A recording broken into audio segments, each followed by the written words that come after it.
1 John 4:18. There is no fear in love, but mature love casts out fear, because fear involves punishment. He that fears has not matured in love.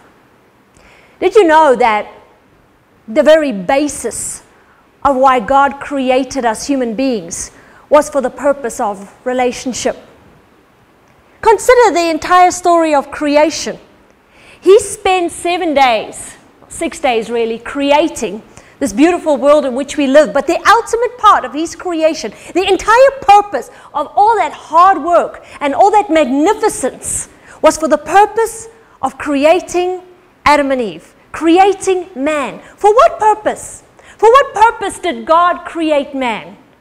For the purpose of fellowship, of relationship, to have somebody to love and somebody to return that love. It is the very essence of why we were created, the very reason why we're in this world. Is it any surprise then that the first thing Satan attacked and continues to attack in our lives is the very basis of why we were created, the purpose of relationship? Walk into any home, go into any circumstance, and I can guarantee that most problems people have revolve around relationship. So how do you make a relationship work? Well, we go back to the original pattern. The original pattern in Genesis 1:29. Up until this point, he's created everything. He's created the heavens, the earth, the trees, the birds, the bees, the whole long thing. He's created it all. He's created man. And then he says to Adam, "Behold, I have given you every herb-bearing seed. I've given you every tree. I've given you all this fruit. And all of it's going to be food. And yeah, the animals, I created it for you." Do you realize that before God created man, he spent all this time setting things up for him?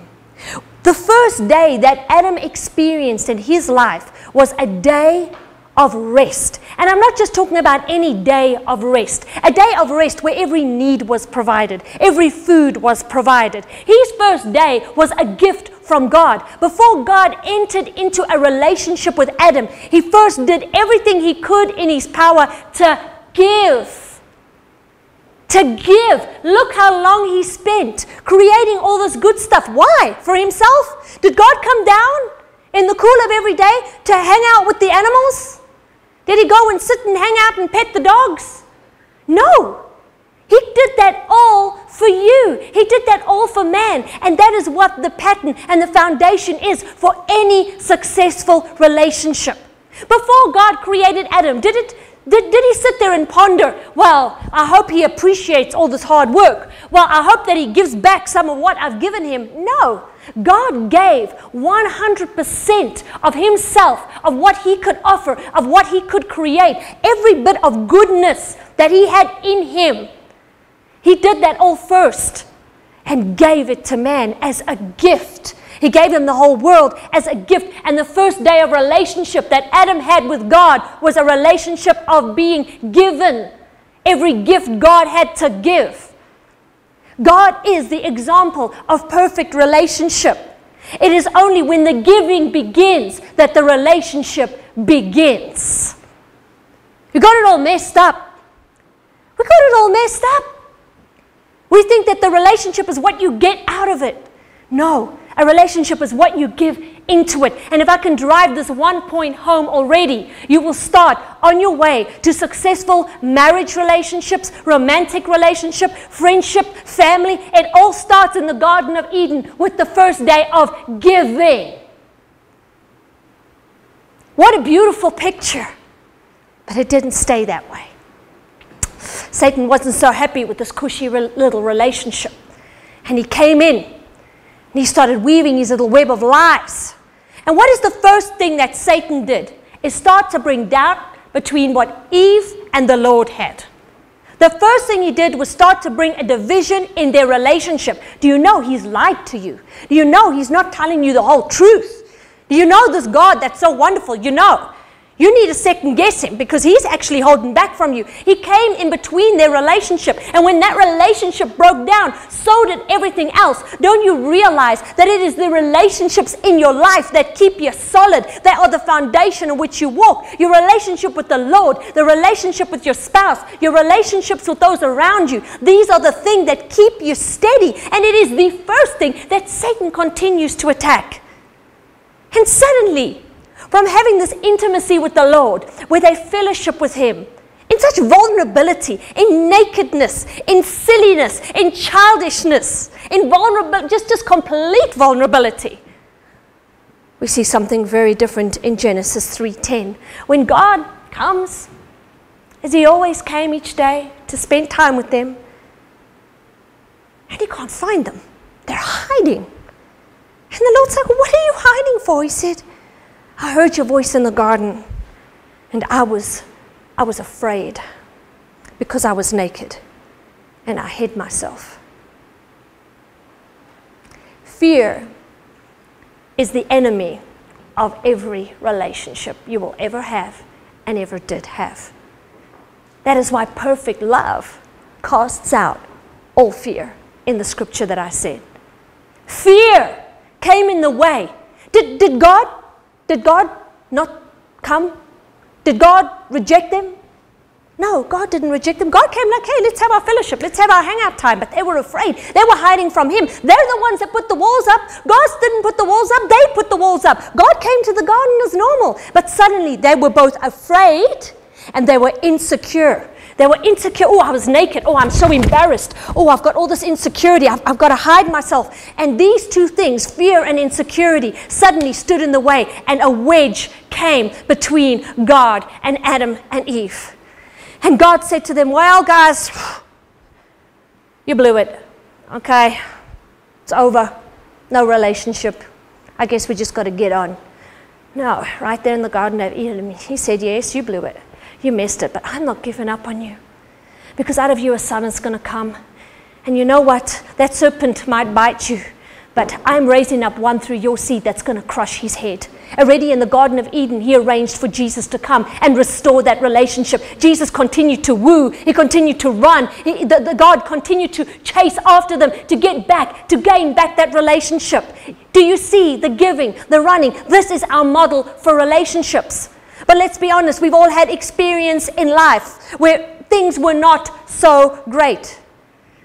Where you had a relationship. Come on, think back. How old were you? 13, 14? First time you got stars in your eyes? I don't know.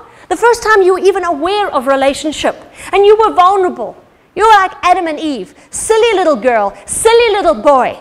So naive, so happy, so innocent, so just ready to give your heart, just ready to do. You have this crushing experience. And what comes into your heart? Fear and insecurity. So you try to develop relationships with others in your life, but what happens? You keep hitting the same wall. You keep hitting the same wall. And you're trying to love, and you're trying to make it work, but you can't develop a relationship through a veil. And that veil is all about fear and insecurity. And you think, well, if I can just love, if I can just push through, if I can just pretend that it's not there. No, you have to face the fear and insecurity. What is it that finally restored our relationship with God? It was Jesus being crucified for sin that we committed. The sin had to be dealt with. The sin had to be crucified. It had to be destroyed. God's love never changed. His love did not change to the whole world, but that relationship could not be restored until the sin was dealt with on that cross. And you're trying to make relationships work. You're trying to push, and you're trying to just do the right things and apply the right principles. But until you remove the veil, until you get rid of the fear and insecurity that's coming in the first place, you're not going to ever experience. You're never going to find your peace ever again. You're always going to be striving. You're always going to be trying. And you'll try to love more. You'll try to do more. But here's the reality. You've got to face your fears. You've got to face your fears. You've got to face your insecurities. You've got to face your weaknesses. Don't think that you can just tuck them away and try and carry on with your life. No, Eve ate that apple. She ate that apple. Adam ate that apple. The deed was done. Something had to be done about it. And it's the same in your relationships. Don't think that you can just tuck it away behind you. And this is especially true of the marriage relationships. Because let us be completely honest with each other here. When you look at the person that you're with, especially if you've been married for a number of years, there's a list this long on how often you've let each other down. Bad experiences. There's times that you've hurt each other. There's times they've said something to you that hurt or did something to you that hurt. And now you're trying to work at it. You're trying to get it right. And you think, well, we don't need to go back there. We'll just cover that over. Let's just start with a clean slate. Let's just pretend like nothing happened and we'll just press on through. You're going to find yourself going through the same cycle again and again. Because until the fear is confronted, until the sin is confronted and you lay it on the cross, you're not going to get a victory. You see, that's the thing. The power is in your hands. You could have somebody standing in front of you that loves you so much. Did God stop loving Adam and Eve? He loved them so much, he was willing to die for them. It wasn't God that was the problem. He loved them with abundance. It wasn't God that stood in the way. It was their sin. It was their fear that stood in the way. And the same is true of your relationships. Somebody can love you. You just think, well, I haven't found the right person. I haven't found somebody who loves me enough, who does what I want them to do, who's kind to me. No, the other person is not the problem. You're the problem. You don't have successful relationships because of your fear, because of your insecurity. And whether you deal with it now or you deal with it later, it's the same thing. So you may as well deal with it now. Don't think that you can find somebody else, go into another marriage, find another principle, and it's going to just wipe it all away. No, there's only one thing that's going to wipe that wall away, and it is the blood of Christ. It is dealing with your sin. It is dealing with your fear. It's confronting the deepest, most painful insecurities that are inside of you because they're holding you back. They're like a ball and chain on your foot. So what's the solution? Number one is facing your fears. You've got to face your fears. And you do that by vocalizing them.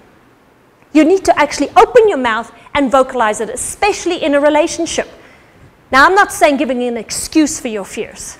I'm saying just coming to terms with the fact that you have with them. Now that you've come to terms with the fact that you have these fears, let me give it to you straight. That which is not of faith is sin.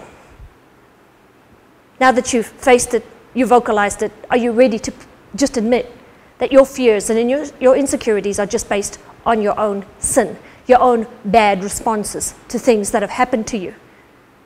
And when you can get a grip on that, you'll get victory. You know, Eve could have said, well, it wasn't my fault. You know, that serpent. Ooh, he could say a thing. I tell you, he could say a thing or two. You know, the way he spoke, he manipulated me. He came with these sweet words, and he said what I wanted to hear, and he manipulated me into sinning. Yeah, but she was still the one that ate the fruit. She was still the one that sinned. Yeah, maybe Satan said what she wanted to hear, but she still committed the sin, and until she could deal with that, there is no relationship. Yeah, things happen to us in life, hard things, difficult things. And it's not fair. I'm not saying it's fair, but I'm saying you're responsible for how you responded to those things. When you responded in fear and anger and bitterness and all that stuff, that's where you gave the enemy a license, and it puts a hard shell on your heart. And not only is the relationship you're in not going to work, you will never, ever develop solid relationships, because nobody can have a relationship with a wall. Nobody can have a relationship with a mask. And I don't know if you've noticed, but nobody is walking around these days trying to hammer down your walls to get to know you. You're looking for that special someone that will look through your walls and reach you. They're not around. And if they are, it's for their own purpose. You are responsible for your sin. You are responsible for your walls. And the wonderful thing is when you're prepared to face them and push them down, victory is so quick. In fact, when you finally do it, you'll kick yourself and say, why did it take so long to deal with these things? But it's like wandering around with a festering wound. It's like getting a splinter in your finger. And instead of just facing the fact that, ow, that hurts. Let me take that out. You go, what splinter? I haven't got no splinter. No, I'm fine. In the meantime, your finger's this big, and it's getting all infected and pussy and gross, and you're it's all red, and everybody's, oh, what happened? No, nothing. No, I'm fine. No. My finger's fine. And you're in all this pain and you're all this agony and you're poisoning your whole body with this infection, when all it would have taken is a little tweezers to just bloops, there it goes. But then what has to happen? You've got to get in there, you've got to lance it, you've got to pull that junk out, you've got to leave time for healing. The cool thing is, when you do that, the recovery is usually quite quick. It doesn't take long. You just got to remove the thing that's causing the pain. Don't you realize that the reason why you've experienced so much pain, the reason why you have so much hurt is not because of what people did to you, but because of how you responded to what they did to you. That's your splinter. Yeah, you tripped and fell. Yeah, sure. Somebody tripped you and you fell. You got a grazed knee. But you're not prepared to let the Lord come in and heal you. You're not prepared to let him come and remove that gravel and disinfect it. And then you wander around wondering why you've got a limp, why you can't walk, why it's so sore. And nobody's good enough for you, you know. Now, nothing anybody does just seems to be the one, the right thing, they're not where you want them. They're not meeting your need. They'll never meet your need. Your fear and insecurity is so great. They cannot meet your need. You're not experiencing the joy of relationships because of other people. You're not experiencing the joy of relationships because of you. Take out the splinter and you'll suddenly experience a whole new life. Take the gravel out of your knee and you'll start realizing that you can walk and dance and jump. You see, relationships are up to us. What do you want out of life? What are you going to do? Relationships come after you make that choice to tear down that veil and come into that intimacy with somebody else. So what have you got to give? We looked at giving. And I'm going to get on after this with some really straight points on how you men can give a little to us ladies. Thank you very much. And how us ladies can give a little to our men. And how we can give a little to our family and friends, and how we can develop relationships that are the foundation of our lives, that give joy, that bring peace, that develop the fruit of the Spirit in us, because relationships are what life is all about. Relationships are what make life delicious. And you can develop them. Just let's get rid of the junk, let's get rid of the splinter, let's move on. So I made my point. What have you got to give? Firstly, your attention. Okay, for those that are married, you can apply this to the marriage. Couples, apply it to the other one. Friends, family, think of somebody that you can apply these points to. Your attention. How much effort does it take time to notice someone? I mean, just notice them. They walk into the room, they walk into the office, they walk into wherever you're at. Do you really notice them? Do you notice what they're wearing? Do you notice how they smell? Hopefully, it's pleasant. Do you notice what the expression is on their face? You know how much of a ministry it is to just notice someone. But you know, we get so busy. We get so busy in our lives. There's work to be done, there's kids to be taken care of, there's chores, and you're so busy running around with all your own needs, your own cares, your own burdens. You don't stop long enough to think, oh, so-and-so looked really down today. My wife wasn't her usual perky self. I wonder what's up with her.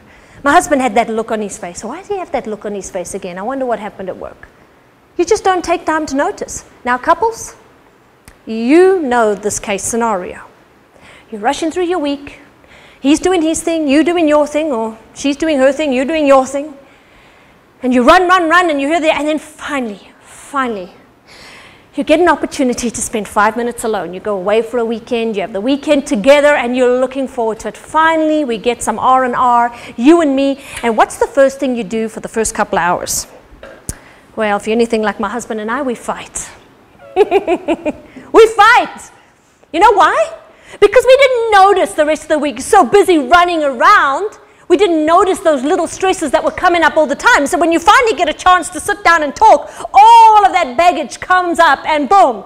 Okay, once you got it over, then it's good. Then you can have the good weekend. Hopefully you know how to handle conflicts. But you know, if you just took time to give attention and to notice what they don't say. We call it the halo data. Just recognize when somebody's going through something. I do this as a spiritual parent all the time. I walk into the room and I scan the room. Now I'm looking at everybody's faces. I'm sensing what's in their spirits. I'm seeing how they're doing. And I say, how you doing? And they say, fine. I say, no, you're not. What's up? They think I'm such a prophet. No, I just noticed. I know my kids. I know my husband. I know my family. I know them. And if I just take time to just look, I can see something's not right. How much time does that take? But you're so consumed with yourself. You're saying, why won't anybody notice me? Well, how much time are you spending noticing them? And what about your time and effort? Let me just say this loud and clear. Love is not free. It costs you. You want to know what the price of love is? Go take a good look at Calvary. You go take a good look at Calvary. You're waiting to feel love. You're waiting to experience His love. Well, then go look at Calvary, because that is the ultimate experience of love you will ever have, where He shed every last blood of His for you. That is love. That is the image of love. Love is about giving, not taking. Love is about shedding, giving, pouring out, investing, not taking. Love is not free. And you know why God made it that way? Because we value the things that cost us a great price. When you've worked at a relationship and you've gone through ups and downs and you've pressed through no matter what, I tell you what, you value that relationship. It's like gold to you. You're not letting it go for anything. So until you're prepared to invest in love, don't expect good relationships, because a good relationship takes investment. God made it that way. Why do I love my kids so much? Because you know what? I had to wake up 2 hours. I had to go through the birth process. I had to carry them. I had to invest so much. And there's something about investing of yourself, your time, your love, your effort into someone that you just can't help but stay connected with them. How much investment have you done into any one of your relationships? And then you wonder why they're not working. Why wouldn't it go, oh, well, didn't work. Oh, shucks. No wonder we have such a high divorce rate in this day and age. Oh, well, we're not compatible. Look, when the struggles begin is when true love begins. Because love is not free. It paid Jesus His life. Cost Him everything. And when your love costs you everything, let me tell you, you've got a treasure in that relationship. And when both of you are doing it, you have a double treasure in that relationship. And there's nothing Satan can do that will shake it. But if you have not invested that love and pushed through, you will not value it. And then you wonder why your life is so lacking. No, it's a price, guys. And it's when it's a price, and when you've paid that price, you value it. Apostle Paul was like that of his call. He boasted about his call because he paid a hefty price for that call. What price have you paid for your relationship? When you're willing to pay that price with a heart of true love and giving, trust me, you will get the reward. Don't be afraid to give your heart. Agape love, 100% give. The scripture's full of it. I had another scripture there in John 13:34, and it says, I give you a new commandment, that you love one another as Christ loved you. Now, I'm not even talking about marriage there. We can certainly apply it to marriage. It's just talking about fellow believers. It says, to love one another as I have loved you. Wow. How did Jesus love you? He died for us when we were spitting Him in the face. Now, if Jesus could die for you when you didn't know Him, when you didn't love Him, then how come you cannot love the one that God has brought into your life? How come you cannot love those that God has given you as a gift to you? Is it such a price to love them when Jesus did the same for you? If you walk in that love, the fear is really not an issue anymore.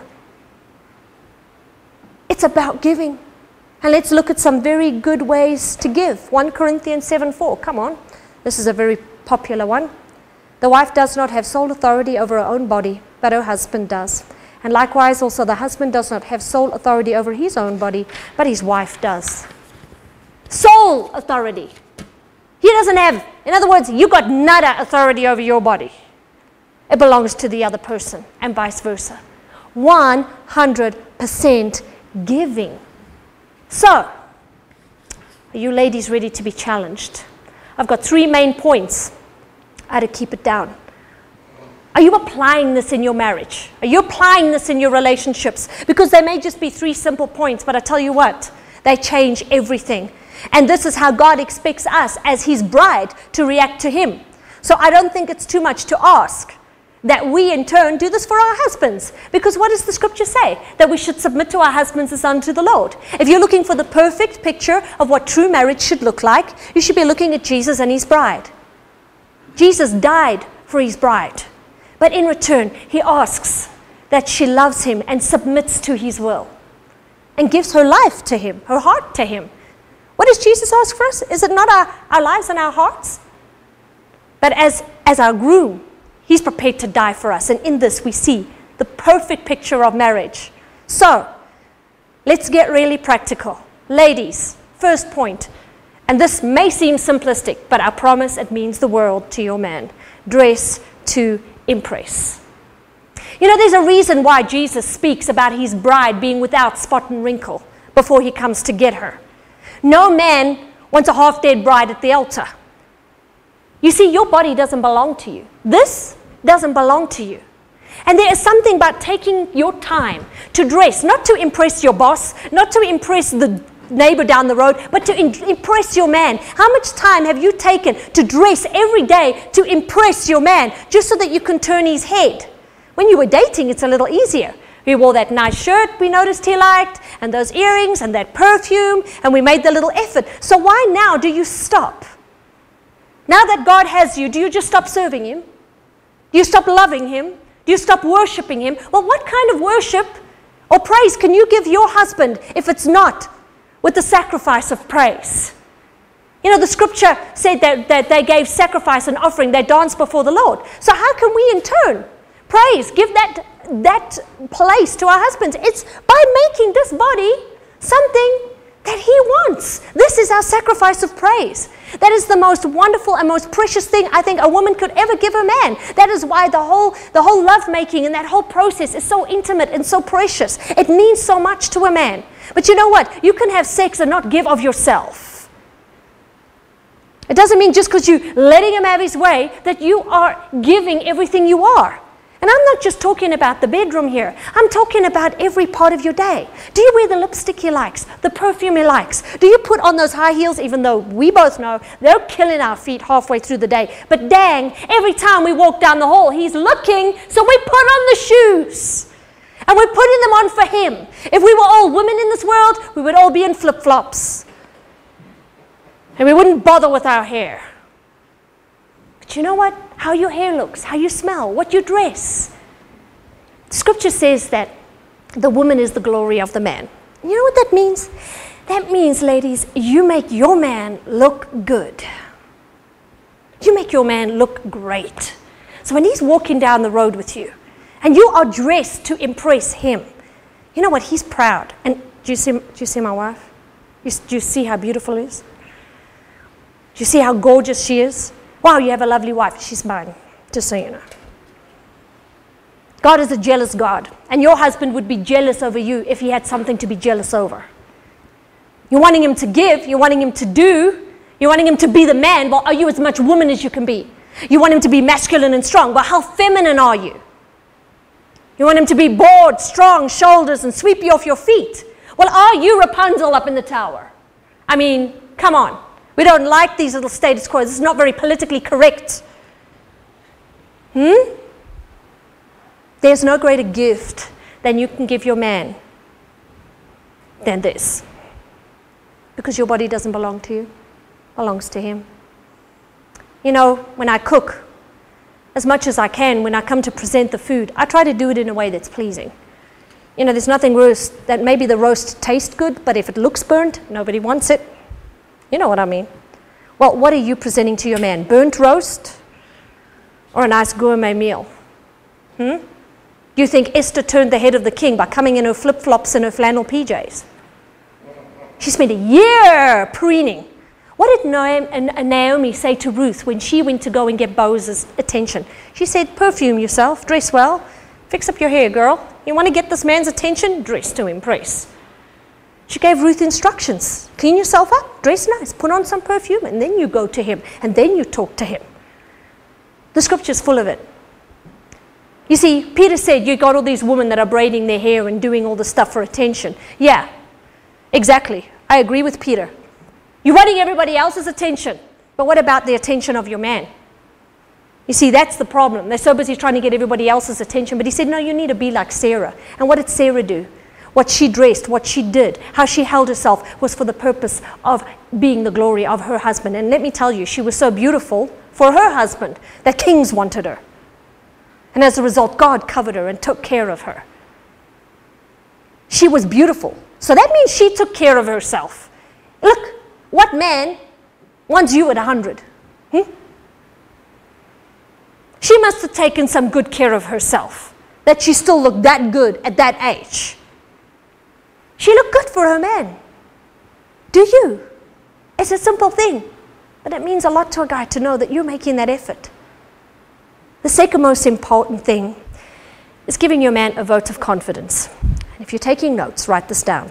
Kill the nagging. Stop it. Stop it right now. You want to kill your sex life, your marriage, and just the flowers he was thinking of getting you, then carry on nagging him to death.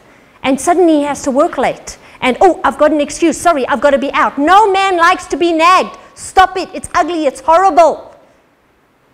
Give him a vote of confidence and positive expectation. You should be expecting him to succeed. Look at your husband right now. What are his accomplishments? What is it about him that you love? What are all his strengths and abilities? You see, you're so busy nagging about the things that he didn't do or the things he is not, that you haven't stopped to look at the things he is. When we come to the Lord, what is it that he loves the most from us? He loves our worship. I mean, he's heard it all before, seriously. I love you, Lord, your holy Lord. But you know, it seems he doesn't ever tire from hearing us know how much we appreciate him. It touches his heart. Do you think it's any less for your man? It touches his heart to just recognize the good in him, expect the good in him. When you expect the good in somebody all the time, they're going to be conformed to that good. But you hear it all the time, and oh wow, do we hear it all the time. Oh, my husband's such a loser. He's such a failure. He just isn't what I need him to be. I need him to be stronger. I need him to be more romantic. I need him to treat me like this. I need him to do this like this. And I'm like, why are you married? Because you can't seem to find one good thing about him, except maybe the paycheck he brings home. Maybe. And maybe that's not even good enough for you. Well, what is good enough? Why did you get married in the first place? It doesn't take much to give somebody a vote of confidence. Look, you know what it's like. You've been there. If somebody's always telling you you're a loser and how much you're going to fail, well, why let them down? I believe in you. You can do this. You have no idea how much a man needs to hear that. It's so silly, isn't it? Well, of course he knows he can do it. He's strong. He's capable. Yeah, but he needs to hear it. And he needs to hear it from you. He doesn't care what anybody else thinks. You see, that's the problem. If your husband is going and having other friendships, other relationships, I guarantee it's because they have a vote of confidence in him. He's spending all the time at work and pushing through for his boss. Why? Because his boss says, I believe in you. You're doing a good job. And when he comes home, he gets the nagging wife that says, you're late again. Bite your tongue. Give it a try. Give him a vote of confidence. Let him see what his strengths are. Recognize the strengths in him he doesn't see in himself. He's got a reason to come home. How does he feel about himself when he's around you? Then what about adoration and respect? This is very different to giving a vote of confidence. Giving a vote of confidence is, I know you can do this because you are so good at this, that you really have such a skill in this. Adoration and respect is, I have the best husband in the world. Do you know what my husband did for me today? My husband actually he did come home with flowers. It's not a special occasion. He just went and got me flowers today. Now, I mean, wow. Any woman is like, well, I wish my husband did that. Do you brag about him? Do you adore him? Can you give me a list? Oh, and he did this for me, and he did that for me. Have you ever heard kids in the playground? You know, my dad is so strong that he can do this. My dad's stronger than your dad. Their dad is the superhero. Well, when last was your husband your superhero? When last did you see those things in him that were just amazing? Do you know what my husband did for me? Do you know what my husband said to me? Do you know how my husband treated me? No, You know how often I just hear women tearing a shred of their husbands all the time, sometimes while they're standing right in front of you. Oh, and he's useless at, forget about that, he's no good at that. And then they wonder why their husband's looking everywhere else. Who wants to be in a place where you're always feeling like you're a loser? And you know, it's important. The scripture says, Jesus said, if you do not declare me before men, neither will my Father declare you. In other words, if you don't open your mouth and vocally say, I submitted to Christ, this is my Lord and King, he said, neither will I give you that recognition. There's something about opening your mouth and say it. You may think it, but you know, there's something about sitting in a group and somebody says, you know what my husband said to me today? Or you're standing in a group and somebody says, who can do that? You say, oh, my husband can. He is so good at that. You should see what he did with our kitchen last year. Man, he's amazing. I'm going to ask him. He's wonderful. You know that does something to a man because you're the glory, you see. You make him look good. When last did you make your man look good in public? When last did you make him look good around your friends, in the church, at your workplace? When you spoke so well of him, everybody's saying, man, I wish I had a husband like that. And when he walks in, everybody goes, wow, you must be quite the man. Yeah. No man wants to brag about himself. That's what you're there for. You're meant to be bragging for him. So he doesn't have to brag about himself. You're the glory of the man. Apply those 3 simple points. Change your marriage around. Bite your tongue on the nagging and that you didn't do this and you failed at that. You're messed up at that. And start recognizing what he's good at. And for you men, I've got 3 points for you too. Words make the man. Gentlemen, let me lay it to you straight. It's in the words. I don't care if you think she's beautiful. I don't care if you know she's beautiful. I don't care if you know that everybody else thinks she's beautiful. Until you open your mouth and say that she's beautiful, she's not getting it. Yeah, well, you should know I love you. I bought you those pants for your birthday. I don't think so. You open your mouth and you say, you're beautiful. I love you. You're precious. Girls need to hear the words. Your wife's sitting there. You're sitting on the couch and she's staring at you. And she's got this look of expectation in her eye. And you're thinking, what? What do you want? What? She's wanting you to say something. She's wanting you to open your mouth and say something. Preferably something nice, something honest, something true, something real, just something. But you know, men, they express their love through actions. But a woman expresses her love through words. And if you're going to get it through to your wife that you love her, that you care, that she's special, you're going to have to say so. Well, you should know. I'm married to you, aren't I? Don't do it. Just, no, don't do it. Assume nothing. Assume nothing. Words make the man. Don't just think, oh, she's looking nice. Say it. I get dressed all nice in my absolute finery. I stand in front of my husband. I'm going,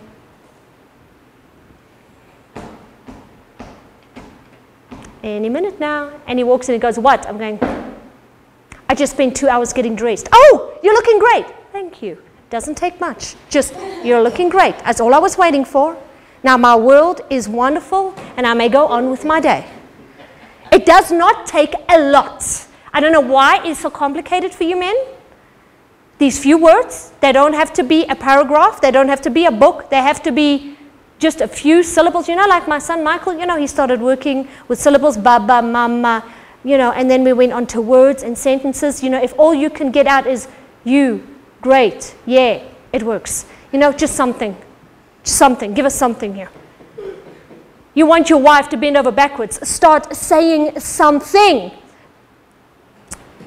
Another little, just by the by, a woman hints. Underline this point. Silence is not a good thing. When a woman is silent, it's not because, wow, she's so content. We can just sit in one another's presence and say nothing for hours and, oh, that's written. No, she's not happy. She is silent because she's waiting for you to say something. You see, woman hints.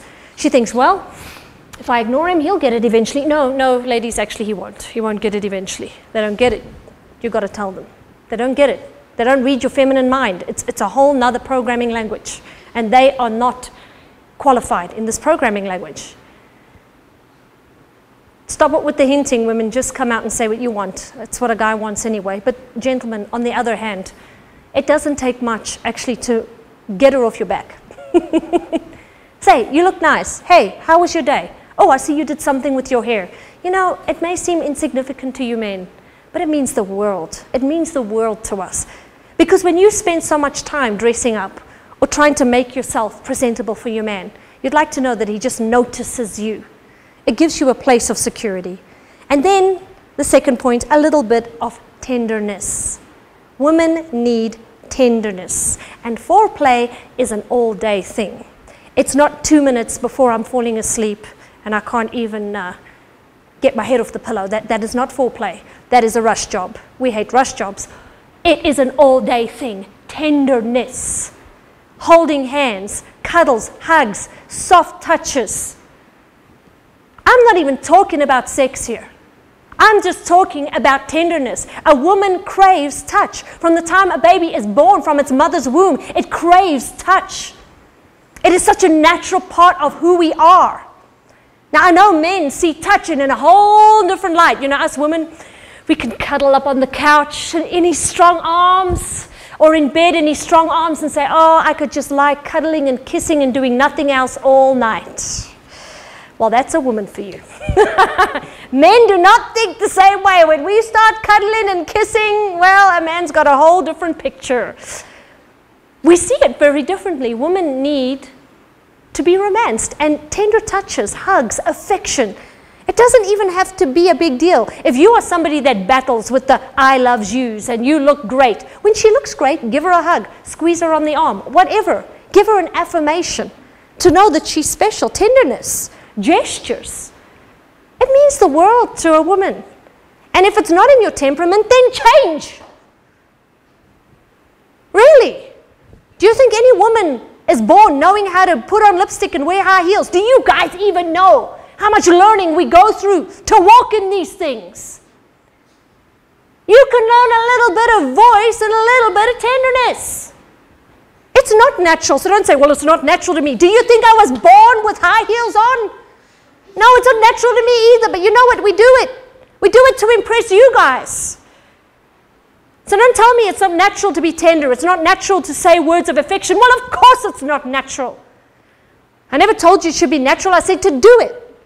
You want to work on your relationship? Do it. How complicated is that? Take the time to notice her needs. When she's down, you know, I'm not the kind of person, and your wives may be different, but if I'm down and going through something, don't start harassing me with lots of questions. You know, sometimes when I'm down and I'm stressed, my husband will just come behind me and he'll just squeeze me on the shoulder, hold my hand, give me a hug. It's all I need. And he's saying, I'm there for you. Hang in there. I don't need a song and dance. I just need to know he notices. There's a reason why we spend so much money on cosmetics. It's one of the hugest industries out there. Why do you think women do it, guys? Have you ever thought about it? They want to be noticed. And your wife is wanting to be noticed by you. How complicated is that? Do you think she's dressing up for herself? No, she's doing it for you. And all you need to do, your part of the play, is to notice, to say so, to give the tender gesture. And then finally, what means a world to a woman is when you take the load. A woman needs to feel secure. The Lord created the heavens and the earth. He made the plan. When Eve messed up, God stepped in and made a plan. And maybe she messed up. Maybe it wasn't the best circumstance, but God made a plan. A woman needs to feel that you've got it together, even if you don't. Tell her you have it under control. Remember about those words, how powerful they are? Communicate. There's bills that are outstanding. There's problems that need to be taken care of. And perhaps they're all in your mind. Oh, I need to fix the door. Then I need to go and handle that. Oh, I mustn't forget that bill. And your wife's sitting there thinking, now, I wonder if he probably forgot. He forgot to take the trash out again. I bet you he's not even thinking about it. And the next thing you know, you open your mouth to say something and you're a big rip-roaring fight. It could have been avoided if you would just say, Lovey, I know that I need to take care of that thing. I'll be doing it next week. Just give me some time. Okay. We just need to know you've got it. Don't need to know it's done. Just need to know you've got the load. Is that not what God created the man for? The breadwinner, the one with the broad shoulders. Scripture calls us the weaker vessels. And I don't care how strong a woman is. She wants to be the weaker vessel. But she needs to know that you have it in hand. And the only way she's going to know that you have it is when you open your mouth and say so. And even if you don't have it, just still open your mouth and say so. Because it doesn't mean that because you can't take care of the thing that you don't have the load. It's not working and taking the load are not the same. Taking the load means that you're carrying the care of it, that you're thinking about it, that you're worrying about it so she doesn't have to. Now you may have a responsibility that you can't take care of yourself. And so you say, look, Lovey, I can't take care of this, but I'm working a plan. You know, that's okay. At least I know you got it. You got it under control. You may not have the answers yet, but you've got the load. I can back off. You sick of your wife dominating you? You sick of your wife butting in every 5 minutes you try and say something to finish your sentences? Do you have the load? Before she starts, have you already got it under control to say, okay, I've got it under control. Let me handle it. Half the time, she's butting in because she thinks you don't have it. And that's why she keeps taking over, because she doesn't feel secure. She doesn't feel secure in this relationship. She doesn't feel secure under your leadership. Take the lead. Give her a tower to lean on, and she will lean on it.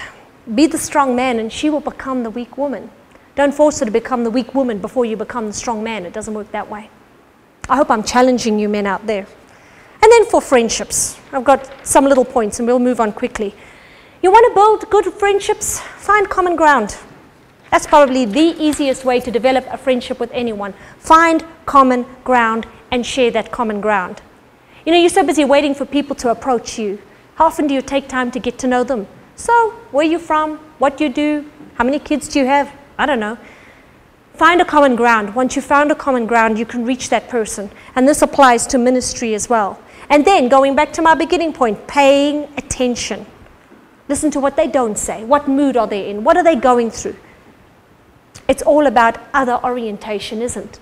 Getting into their space, getting involved. You're getting this picture. Developing relationships is about a pouring out of yourself. Getting into their space, giving them what you have, being interested in them, pouring out your love, asking them how they feel, giving them affirmation, giving them security, giving them tenderness. Are you getting this picture yet? If you want a successful relationship, then how much are you prepared to invest into it? If I plant a fruit tree, it depends on how good the soil is. It will tell me how good the apples will become.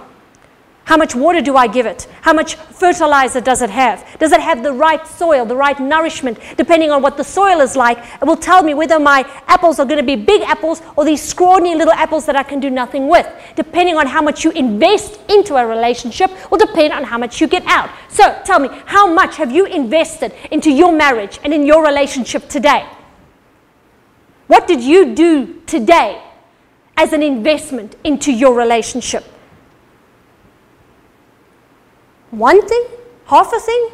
Did you even think about it? You want to know why you don't have relationships? Because you're waiting for everybody else to sow into you. But you're like a barren soil. When they come and sow into you, what fertilizer is left for them? Nothing. Whatever you invest, I promise you will get 100-fold return. Isn't it the same in our relationship with the Lord? Do you think it wasted time to journal, to praise, to talk to Him? Do you consider that wasted time? I don't know about you, but when I spend that kind of time with the Lord, I feel like I'm investing into the spiritual realm, into my spiritual life. Because I know that even though I'm praising Him, I know it's a continual flow back and forth. It will come back. Well, that is the pattern for relationship, people. You want healthy, strong relationships. Then let's see how much you are investing into it. So, I want to conclude with some projects. And for those that are attending, I want to report. Because these are points that you need to learn to live by, and you're going to need a little bit of pressure. So, for this next week, project for you wives and ladies in relationships. Point 1, and you can take this afterwards and make notes and copy these down. What are you wearing? What are you wearing right now listening to this message? Make an effort each day this week to impress your man. For those that are married, take an extra step and do it especially for bedtime. Make a little bit of effort. Realize that this body is solely his. And make sure that you're dressing not just to impress everybody else, but him. Wear what he likes, what he enjoys on you. It'll mean the world to him. Number 2, ladies, what are you seeing? I want you to make a list of all your man's strong points and what you love about him. You can share it with him afterwards if you like. And number 3, what are you saying? In addition to those first 2 points, I want you to make an effort to say something positive to someone every day about your husband or man. Every day, I want you to think of one thing positive to say about him, preferably in front of him, to others. Some of you may have to dig deep. Start digging now. Every day this week, those 3 points. Now, just when your husbands are thinking that sounds pretty cool, here's your points. Number 1, what are you saying? I want you to make an effort to say something nice every single day. Genuine, not just you look nice every day for 7 days. It gets a little stale. Get creative, men. Here's some hints. Write a poem. Slip a note in her lunchbox.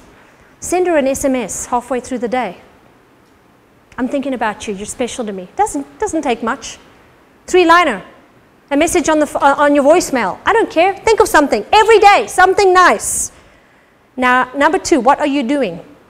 Make an effort every day to give physical affection. No strings attached just before you start getting any ideas, men. No strings attached, physical attention. So not, I want physical attention, let's go to the room. No, that's not the kind of physical attention I'm talking about. I'm talking about we can just cuddle here without sex and I'm okay with that. You know what? You might find your wife initiating lovemaking for a change instead of the other way around. Because she'll feel so secure and comfortable in that, she'll be the one running after you. I don't know any man out there who doesn't want that. So, tender words every day, some kind of physical affection every day. And number 3, what are you handling? Make a list of all the cares and responsibilities that fall in your realm. These questions here. What are your plans? Have you got them under control? And then let your wife know that you're handling it and invite her input. Now that's a challenging one. Make a list of all your cares and responsibilities. What are your plans with those things? Have you got them under control? If you do, let your wife know that you're handling it and invite her input. Take the load, take the care. When you do that, you will literally see the color come back to her face, the load lift off her shoulders when she realizes, I can be weak and vulnerable. See, it cuts both ways. Women, you need to learn to be weak and vulnerable. But men, you need to create an environment so it's easy for us to be weak and vulnerable. We need to work at it together. And what about your friendships? All right. For those that are wanting to develop relationships, wherever you are, this is what you're going to do this week. What is your common ground? I want you to start asking questions and finding common ground with everybody that is close to you. Find out what you have in common with everybody that is in your environment, whether it's in your home, in your workplace, wherever you are. Number 2, what is going on around you? Take a moment every single day to look at everybody around you and to determine what their mood is and how they're doing. Doesn't take a lot of time, just takes noticing. And number 3, what are you doing? I want you to take time daily to do something special for someone. So firstly, you're going to find common ground. You're going to see how everybody's doing and then take time every day, just one person a day. Go out of your way to do something that pours out, shows them the love of Christ. Something that blesses them, that you know will bless them. Not that blesses you, that blesses them. For God so loved the world that he gave his only Son. This is the foundation of relationships. It is because he gave his only Son that we can have the intimacy that we do right now. That we can have the back and forth and the richness of our spiritual life. It is because God invested his only Son into us that he can reap his inheritance. It said that when Jesus stood on the cross, he looked into the future and he saw his inheritance and it pleased him. All that blood that he shed, all that pain that he went through, he didn't count it a cost. You're looking at all these points and you're saying, wow, that's going to cost me. Jesus didn't count it a cost when he looked at the inheritance. When you look at that person that you love through the eyes of Christ, these things are not a price anymore. It's not about what you're getting out of your relationship anymore. It's about how much you're giving into it. And if you can both do that, then you're going to have a flourishing garden. It's time to put down the fears and insecurities. And if there are unresolved issues in your marriage, then it's time that the two of you sat down and forgave one another and let it go by choice, that you allowed those insecurities to come to light.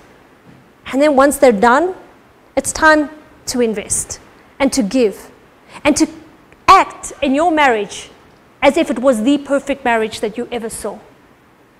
Invest as if he is the most tender, loving man.